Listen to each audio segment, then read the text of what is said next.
welcome back to Animal Liberation TV. So, I'm going to do part 2 of Barry Horne's 20th anniversary memorabilia. It's going to be actually very similar to part 1. So, next couple I do, over the next few days, I'll try and dig something a bit different out. And I've also got this, been looking through this file recently, of all this stuff here, which is nearly all ALF news cuttings, or ALF related news cuttings, or stuff like that. So I'll try and dig some interesting things out to do with that at some point as well, to do with some of those things. So I'm going to crack on with today's episode, part 2. First of all, I've got a sheet of some boots, more boots actions. Let's just have a quick look at these. Deadly threat by animal lib fanatics. Race to trace boots firebombers. Boots firebombs slammed. Shoppers on alert as boots hit by firebomb blitz. Police examine shop firebombs.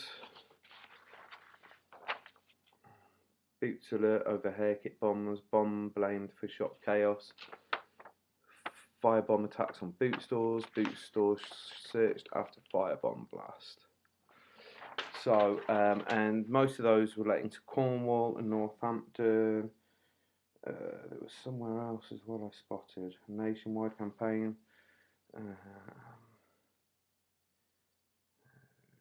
Police disposal experts how to deal with a bomb. 2 boots branches. One was blown up. Other devices had been planted in Manchester, Nottingham, Derby and Bristol. Penzance. Devon, Cornwall again. So yeah, just to reaffirm the point I made before that the boots campaign was really big. Yeah, these, I remember getting these, like a few in an envelope at a time, anonymously, when I was in prison, because all this stuff kind of happened in 1994. A lot of it was related to a group called the Justice Department. And so I did all of 94 inside, in prison, and I used to get these anonymously sent to me by God knows who, but I may or may not have recognised the handwriting on the envelopes when I got them sent to me. So it did bring a smile to my face lying on my cell bed reading headlines like that. It made me laugh and gave me a big smile. So moving on, similar to the last episode of part 1, the boot stuff, and then an obituary from the newspapers about Barry. So this one is Tuesday the 6th of November again, the day after he died in 2001. This is the Independent, another fairly big article. Animal rights activist dies after hunger strike. So as opposed to the Times headline, at least this one is got the basic facts right. There's a picture of Barry, which was Barry and Christy, his son, when he was a toddler, baby toddler. We saw that in the other newspaper article. And this one, I can't get it right because of that one was taken by the police in his forensic suit. You can see the white collar. And underneath that it says Barry Horne sentenced to 18 years for arson. Barry Horne, who died in hospital after refusing food, pictured with his son Christy in the mid-1980s. About that other photo. So this is under the category of home news, and I'm going to read this out for you. Same problem as before. I need some light in here with these silly shades on.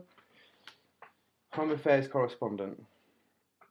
Britain's best-known animal rights militant died yesterday after staging the latest in a series of prison hunger strikes in protest at government policies. Barry Horne, 49, who was serving an 18-year prison sentence for a campaign of arson attacks on shops, had been refusing food for 2 weeks. So yeah, I mean 2 weeks, that's not long to polish someone off, but that's because of all the damage from the 68-day hunger strike 3 years before this in 98, as I've mentioned many times. He was taken from Long Lartin High Security Prison in Worcestershire last Thursday and moved to Ronkswood Hospital in Worcester, where he died from liver failure. Last night, his death drew a warning from Ronnie Lee, the founder of the Animal Liberation Front, who said some in the movement might respond to Mr. Horne's death with violence. Mr. Lee said, "I think there are some people who will regard Barry as a martyr. Everyone in the animal rights movement feels a combination of sadness and anger over his death. It could spur people to work harder for the cause," he said. Yeah. Horne attracted widespread public attention for his protest against vivisection when he staged a 68-day hunger strike in 1998.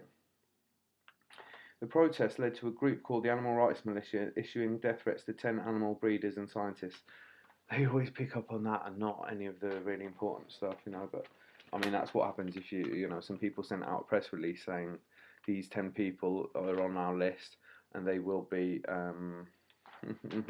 well, I think they were implying something would happen to them if Barry died, but that was like back in 1998.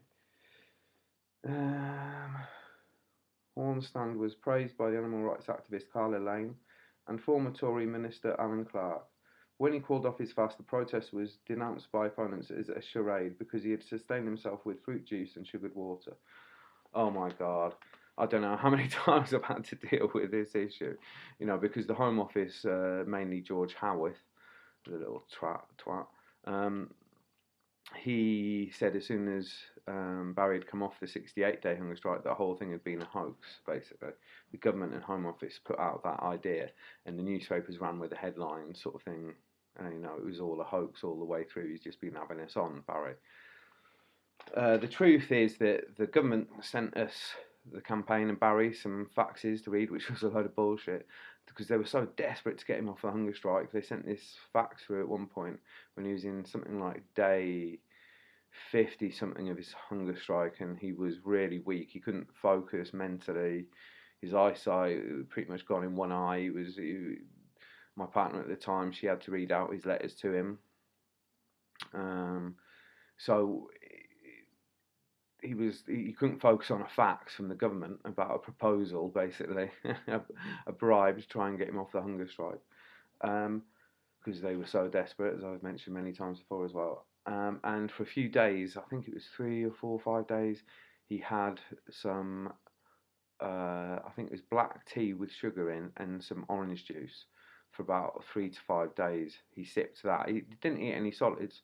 And that was 3 to 5 days so that he could get something back, some energy back and focus to look at this fax and subsequently dismiss it like we'd all said. But he had to read it for himself and understand because his life was at stake. So absolute nonsense that it was a charade. He didn't eat food for 68 days, and for 3 to 5 days in day 50 something, he had black tea with sugar and orange juice for a few days to drink so he could focus on this government fax. And that's the truth. I was there, I know these things. So Horne began another hunger strike last year, but that attracted little coverage in the media. The activist's final fast, believed to have been a protest against the government's mass culling of animals in the foot and mouth crisis, went unnoticed in the media. What is now clear is that, far from being mere publicity stunts, Horne's hunger strikes took a terrible toll on his body. So they're kind of acknowledging that they couldn't have been a charade. Andrew Tyler, the director of Animal Aid.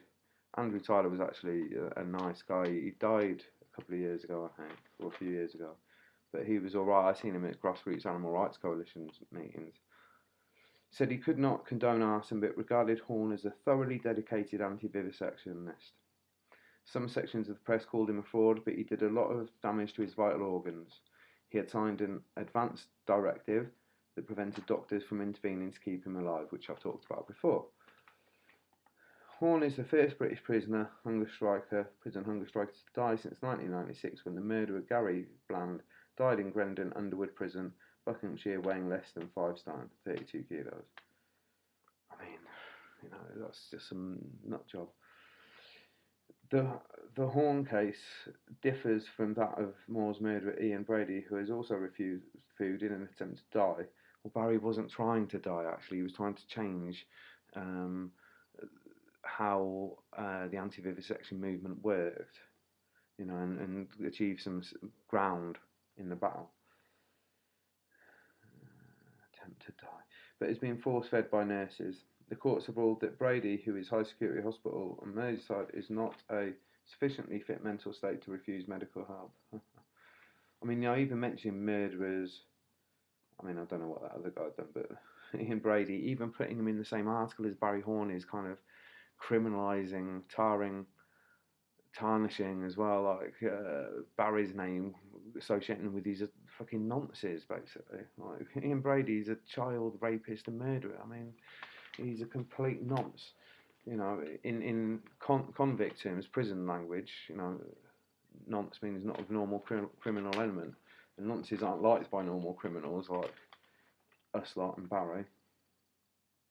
Not that we're normal criminals, but compared to nonces is what I mean. So even putting that in the same sort of thing is like insulting. What's Ian Brady got to do with it just because he's refused food and he's a prisoner? Horne, who had 2 children, was a former mechanical engineer from Northampton, began his animal rights protests after the breakup of his first marriage more than 15 years ago. He was also a dedicated hunt saboteur and animal shelter volunteer. During the early 90s, he launched a firebombing campaign against shops, which included the destruction of an Isle of Wight bunch of boots at the cost of 2.8 million. 10 million plus, like I've said before. The whole place was destroyed. The detective said it was 10 million, so we're going off what they say, not the papers. A police investigation led to Horne's arrest in 1996, bless him, on the very day he was sabotaging shops in the Broadmead Centre in Bristol. He'd already planted 2 cigarette packets in incendiaries in shops that were set to detonate at midnight. 4 more devices were found in his jacket. Horne was jailed for 18 years by a judge at Bristol Crown Court in November 1997. The trial judge told him, "You put communities in terror, but I do accept that you did not intend an attack on human life." And then still gives him 18 years. I mean, you know, I looked that judge up, in fact, who'd sentenced him, and I found some sort of child molestery, noncy, kidnapping guy he gave 15 years to or something. I'm thinking, you gave Barry 3 years more than that outright nonce. Wow. You know, there is no justice but us. Just us.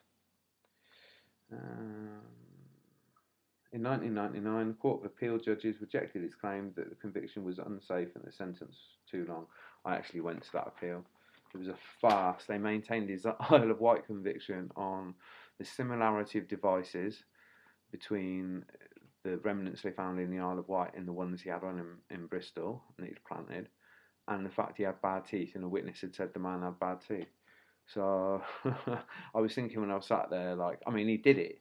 You know, we can say that now he's not here. It's not grassing up someone if they're a dead person. It's giving people the knowledge and the information that they deserve to have. Is like Barry did do that. The point about a court of law is it has to prove it beyond reasonable doubt. And I was sat there thinking it's no wonder things like the Guildford 4, Judith Ward and the Birmingham 6 spent decades in prison rotting as convicted IRA activists, terrorists as they say here, when in fact they were all innocent. Now Barry wasn't innocent of the Isle of Wight conviction, but the conviction was unsafe, and I thought it's no wonder people come to these Court of Appeals and end up going back for another 5 years before they get another shot at it, because you're convicted on bad teeth. I mean, that's not criminal evidence, you know. There's nothing forensic about that. They put him on 14 ID parades, no one picked him out. There was no forensic link to any of the devices or the incidents on the Isle of Wight to Barry. So there was actually nothing really of substantial quality to say that he'd done the Isle of Wight. So that's the courts, British courts for you. Mr. Lane, who sent several letters of support to Horne during his hunger strike, said, "I don't believe in violence, arson, or anything like that, but I believe in what Barry did, in why Barry did what he did. I hope he will make others think more deeply about it, because if someone is prepared to give their life, there must have been something that was deeply, deeply upsetting to them." Good point. I'm not going to add much more comments apart from what I've said already. I hope you've got something out of it. I hope you feel like you're gathering more of an overall view of Barry and what he went through and the sort of media coverage he had. and I hope I offer my personal friendship with Barry elements to it, so you get a bit more of an insight. You know, I speak as his friend when I'm showing you these things. So I hope to see you on the 6th of November in Huntingdon. Okay, for Barry's 20th anniversary. In the meantime, take care. Give it. 100% I live it. 100% I give it. 100%